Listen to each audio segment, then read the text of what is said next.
ಈ ವಿಷಯವನ್ನು ರಾಜಕೀಯ ಅಸ್ತ್ರವಾಗಿ ಬಳಸ್ತಾ ಇದ್ದಾರೆ.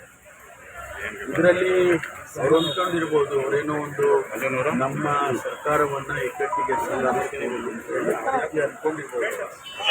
ಆದರೆ ಹೆಚ್ಚು ಡ್ಯಾಮೇಜ್ ಮಾಡ್ತಾ ಇರೋದು ಸಮಾಜದಲ್ಲಿ ಶಾಂತಿಯನ್ನು ಹಾಳು ಮಾಡೋದಕ್ಕೆ ಮತ್ತು ಒಂದು ರೀತಿಯಲ್ಲಿ ನಮಗೆ ಮತ್ತು ಅವರಿಗೆ, ಅಂದರೆ ಮೈನಾರಿಟೀಸ್ ಸ್ಥಳೀಯವಾಗಿ ಮನಸ್ತಾಪಗಳು ಬರುತ್ತೆ. ಆ ರೀತಿ ಬರೋದಕ್ಕೆ ನಾವು ಕಾರಣೀಭೂತರಾಗಬಾರ್ದು.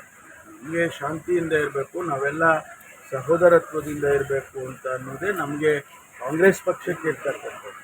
ಭಾರತೀಯ ಜನತಾ ಪಾರ್ಟಿಯವರು ಡಿವೈಡ್ ಆ್ಯಂಡ್ ರೂಲ್ ಮಾಡೋದಕ್ಕೆ ಹೋದರೆ ಅದು ಅಷ್ಟೊಂದು ಸಮಂಜಸವಾಗಿ ಕಾಣಿಸೋದಿಲ್ಲ ಅಂತ ನನಗೆ ಅನಿಸುತ್ತೆ. ಅವರು ಪ್ರತಿಭಟನೆಗಳು ಮಾಡಿದರು, ಆಮೇಲೆ ಸರ್ಕಾರಕ್ಕೆ ತಿಳಿಸಿದ್ರು, ಇದೆಲ್ಲ ಗೊತ್ತು, ಅದೆಲ್ಲ ಓಕೆ, ನಮಗೆ ಅದೇನು ತೊಂದರೆ ಇಲ್ಲ. ಆದರೆ ಸಮಾಜದ ಸ್ವಾಸ್ಥ್ಯವನ್ನು ಹಾಳು ಮಾಡತಕ್ಕಂಥದ್ದು ಒಳ್ಳೆಯ ಬೆಳವಣಿಗೆ ಅಂತೂ ಆನ್ ಎ ಲಾಂಗ್ ರನ್